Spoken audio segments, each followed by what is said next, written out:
Hey everyone! For quite some time now, Samsung's smartphones have offered a range of display color profiles.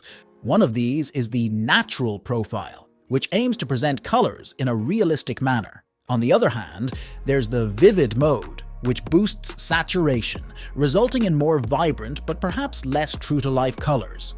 Recently, there have been discussions about the vivid color profile of the Samsung Galaxy S24 Ultra and other S24 models. Some users have expressed concerns that the colors appear less vivid than previous flagship devices, with some even describing them as washed out. However, let's not overstate the issue. Here's what's going on. When the display is set to the normal mode, both the S24 Ultra and the S23 Ultra render colors similarly. The problem arises when you switch to the vivid mode. It's a bit subtle, but the S23 Ultra exhibits a significant color shift, whereas the S24 Ultra's change is more nuanced. A subtle color boost rather than a dramatic shift. When used in normal mode, both devices perform similarly with no noticeable differences in color reproduction. The good news is that Samsung has acknowledged this issue and is actively working on a fix.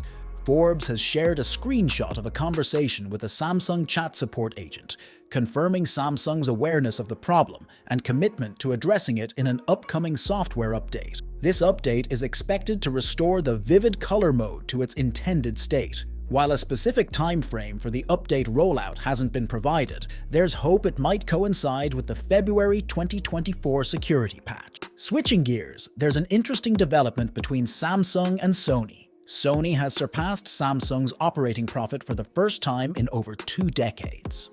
Despite Samsung's remarkable growth in recent years, particularly in its chip division, challenges in the memory chip market have allowed Sony to shine. In Q4 2023, Sony reported an operating profit of $7.95 billion, surpassing Samsung's $5.62 billion. It's worth noting that these figures represent the entire divisions of the companies, not just their mobile sectors.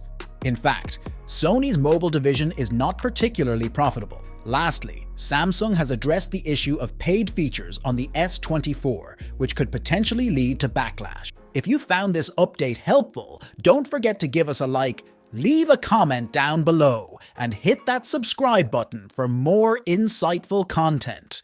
Your support means the world to us. Stay tuned for the latest updates, and until next time, take care.